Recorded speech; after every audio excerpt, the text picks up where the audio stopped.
into things. All right, my name is Nathan Serralo.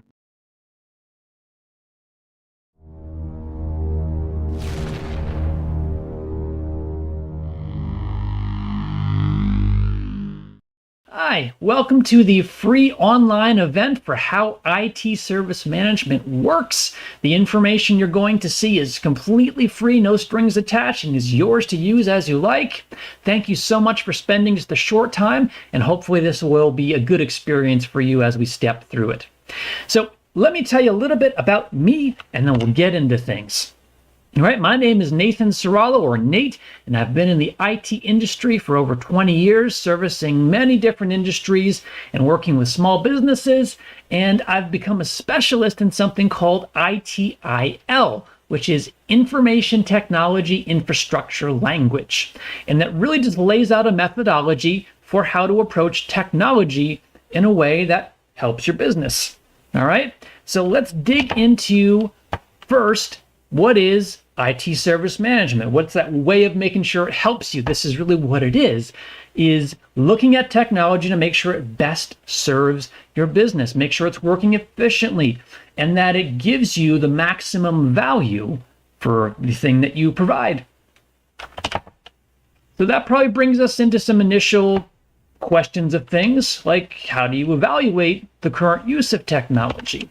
Well, first point of that is really to consider the solution your business provides. Does the technology in use support that solution? So to give this a simple example, let's say that I run a food delivery business, okay? And I would want to look at the tools, the technology I'm using, and make sure it aligns with the expectation I am promising to deliver food. Maybe there's a time requirement. I deliver in under 5 minutes. A certain quality of food, a certain experience of how that food is delivered or ordered.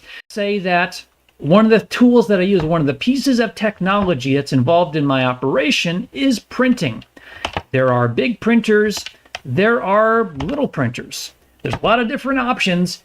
Ultimately, any of them will provide a service that I need, which is to give a receipt, give my customer proof of a transaction that has taken place. Now, there's different advantages to one versus the other, and I'll just give you an example of how you can evaluate a good fit here. The larger one on the left here, again, it'll do the job, but it comes with a high price tag. It comes with a high cost to maintain, and it consumes a lot of power. And that could be an advantage in this machine in how fast it works, because maybe if your demand for business is high, lots of people want food right now, then this could be an advantage. You can get things out the door quick because the printer works fast and can do a lot all at once.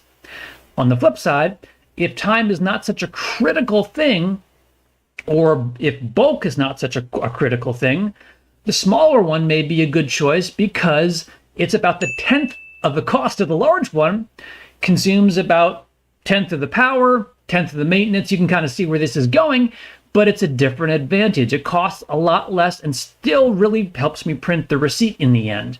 So it's kind of weighing out and making sure it's in alignment with what I am promising to deliver. Quite possibly something on the lower end in terms of a printer, in case you're curious, would be a better fit in that business use case because it allows me to deliver a good quality experience and save some money that I could maybe better invest in staff or in the food products. So the next part of this then, of evaluating the technology, is to get some insight from your customers. ITIL really harps a lot on the customer perspective. We just talked about what our perspective was, the things that we see and the things that we use, but how does the service we deliver, how is the technology that we're choosing to use servicing the customer expectation?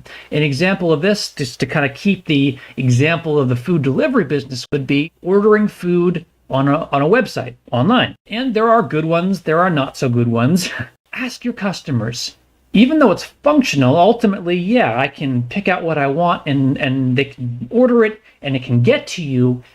They probably don't want to spend 15 minutes doing it. If that's the experience, then yeah, that's a good thing for you to know as the business owner, to maybe find something that costs a little bit more, that is a little bit more robust, but delivers a better experience and therefore gives you better rapport and gives you better opportunity to grow. That's a way where you can consider, okay, well, it works for my expectation, but how does my customer receive it? What kinds of lows and highs of their experience have happened, and how can I use that to steer and evaluate the tools that I'm providing? So once we can kind of set our lens on how to evaluate, let's look at then how to identify what the better option of technology may be. So then the next question to really ask yourself is time or a tool more valuable? And in short, what that is time money? Is every hour you spend so lucrative that you really shouldn't be spending time figuring out other processes? If that's the case, then it's probably worth considering a more robust tool that costs a bit more, but lets you focus on that business end of things. If that's not so much the case, if you have more effort to expend or you have staff that can expend effort, a tool might be a reasonable consideration that costs less. There's more effort to invest in the tool versus the time, and the tool may not be as efficient, but it probably doesn't have the same price tag and therefore can save you that money. It's again coming back to that cost and time consideration and what's going to be more valuable in this case.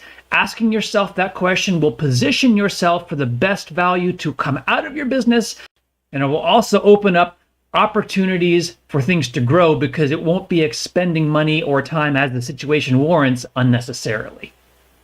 We know what we're looking for and how to identify what a good fit for that is. Let's look at some information that we can learn from along the way that give us more insight, more information, more ability to understand what we have. Okay, and some of these, they may sound a bit out there. Okay, this is stuff that's probably a little bit new, but I'll explain where the value comes from. Start where you are and think holistically. Think about the big picture. Keep it simple, but set the expectation of using iteration. And what I mean by that is this is going to be a learning process as you really go through it. It's great if you hit it on the nail the first time, but as you start to look at what you have, there will be a little bit of learning along the way. You might try out something that didn't deliver like you thought it would, a tool that sounded great, but it was too expensive, something that promised big but delivered small. So you take those experiences and you use that and repeat. You iterate again using the process and finding something that aligns, that services customers well, that can help you determine where your value is, and start looking again. Some of the ways and information you can collect, though, would be to use a couple different things. You look at incidents, you look at requests, and you look at changes. All right, and I'm going to talk a little bit about each one of these in turn here. All right, because they all look at different aspects of the technology realm as it applies to business. Okay, so first up, these things are going to give you a timeline in a sense.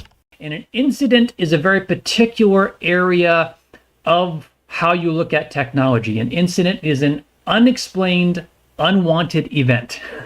And what that looks like is something like this. This is a very basic example of how to look at incidents. And I made this up really in a spreadsheet. There's a free sample for you that's in Excel format. It's available for download, link in the description below as it says. But this is really a basic implementation of what you would need to start tracking incidents.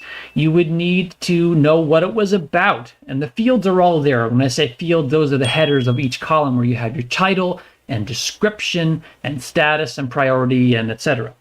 Okay, just to walk through very quickly what these things are going to do for you, I'll explain. All right, so the title gives it something simple to describe it. That's pretty intuitive. The description goes into greater detail of what happened, okay? This is a way that you can track it. And the reason that's important is it gives you a history. It gives you a timeline of how often things went bad, didn't perform well, didn't behave as expected, underperformed, gave you trouble, slowed you down. It's a good bit of history and lessons learned so that you can make good business decisions to say, you know what, I've been trying this printer for the last 4 months. It dies 3 times a month. I need something new. Okay, it's good metrics for you to have for yourself so that you can make good business decisions. So continuing on, the status is something kind of like whether it's still open in progress or whether it's fixed. These are just kind of some suggested words.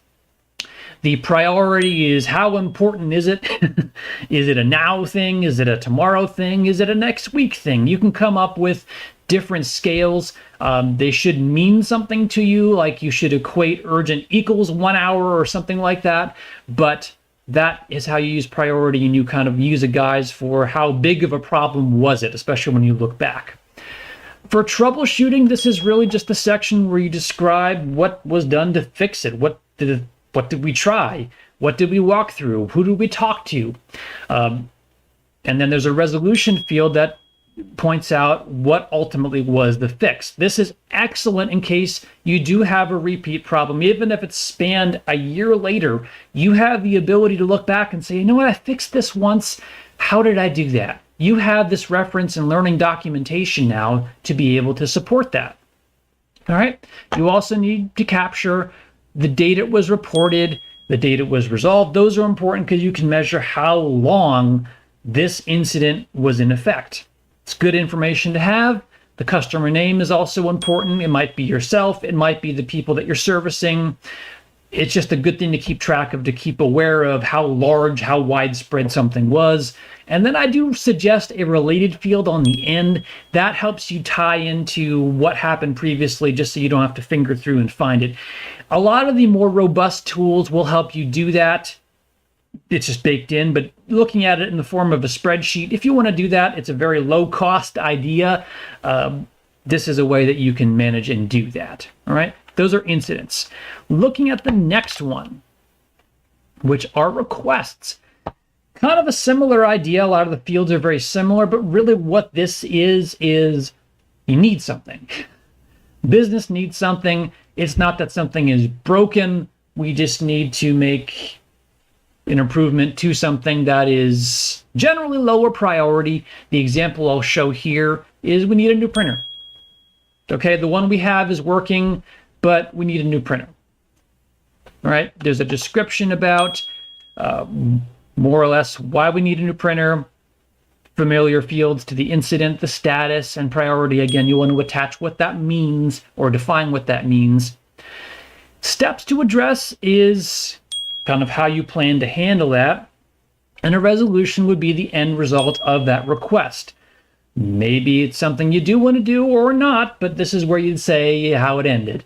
Okay, in this case, this particular food company worked with NCIT to set up and install a replacement printer and deal with the issues that were not working out in alignment with their business and reduce cost and get them in a better place. All right, there's a date where the request was made, the date the request was resolved, who it affected, and again, related in case it pairs up with multiple requests. The last piece of this is tracking changes. Now, this is different from incidents or requests in that you are going to be making a change within your technology that will cause an interruption. You're doing this on purpose, but it may take down your ability to service a product or a customer temporarily. That's why it's a change. Now, in this particular example, we're looking at something, we're changing out the primary printer. This is basically working on the request I just showed you.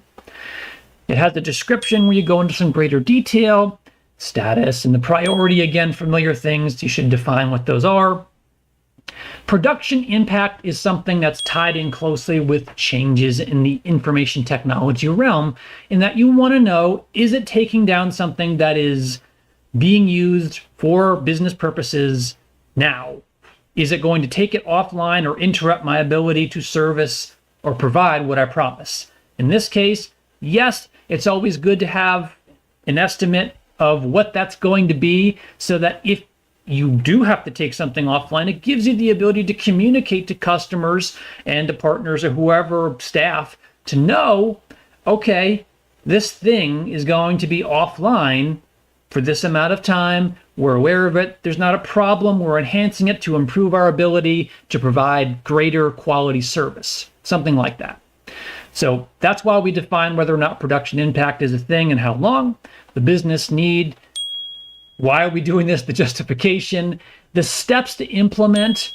That's important to have in your changes because it walks through what you're really doing to do it. And this doesn't have to be so technically detailed because I know that can go pretty deep and that can get intimidating. It's really just in case the procedure has to be repeated or undone, walk back in reverse, because sometimes things don't go right. It has that in a place where you can refer to and use to make sure that you can provide and meet the expectations of what you're trying to do. The implementation date is the date you really propose to put it in, and then the date completed is when it was done. And there's another space for related that I recommend where you can tie it really over to an incident, you can tie it to a request, you can tie it really any way you want. This is a little more brute force, so to speak, using it in a spreadsheet, but it works and it gives you a mechanism, a low-cost mechanism to be able to still gather this information and use it. So once you have those things, the incident information, your request information, your changes, you may be asking, well, that sounds like a lot of time to spend writing stuff down, and I don't have time for that. Okay, well, this is one of those pathways where you might consider bringing on an IT consultant who can help you implement and begin to track those things and create systems or recommend a system to do that so it's not so painful and help you to establish the benchmarks, establish the baselines where you can start looking at how things align with your business. You have the business intelligence, that's kind of the back-end data, to be able to make informed decisions about how you can make it better based on real data, based on historical information that can drive how you open up opportunities, how you improve the quality, and how you rise above the expectations of your customers based on your own evaluation and based on the feedback from customers and based on knowing what to look for, like this. So, as I mentioned, I do this for a living.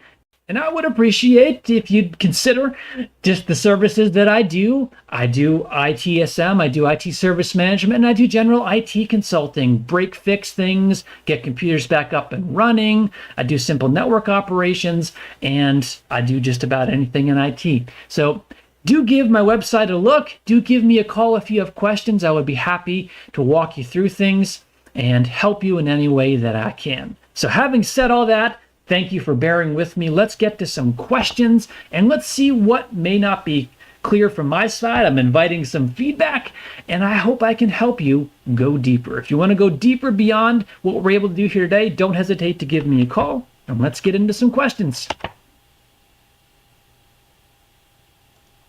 All right, so that was most of what I normally cover. And I just wanted to open up the floor for questions, as I mentioned, and I would love to answer them. Presently, I don't see any in queue, but if you happen to join in, I'll just talk for a minute, and if questions come after the fact, that's fine. Don't hesitate to reach out to me. I'd be happy to help you out in any way that I can. So NCIT is really kind of native to the Buchanan, West Virginia area, but we do service the surrounding areas, and really depending on the service needed, I am very, very willing to help you if I can remotely in that sense. I do have some tools and things where I'd be able to do that if you don't happen to be in the locale of West Virginia. I can certainly do that with you and get you in the right direction. We've been talking about service management, so even if you're interested in just having a 1 or 2 session consultation, that is also something that I can do for you, just to kind of point out the areas you might want to dig into further on your own if you're kind of a DIY kind of person like me, and give you some of those pointers that you can dig further into. So thank you so much for taking the time to watch through this and learn, I hope, from this information. There are templates available in the description or in the chat. I shared a link there, so you can go retrieve those. Those are the same as I showed you on the screen earlier. And it has the same data and sample information, so you can get you right up and running if that's the way you want to do things, or if you want to use that as a model to build out your own in however whatever tool that you prefer to use. So again, thank you so much. I'm Nate from NCIT. The website and the phone number is in the screen over that way.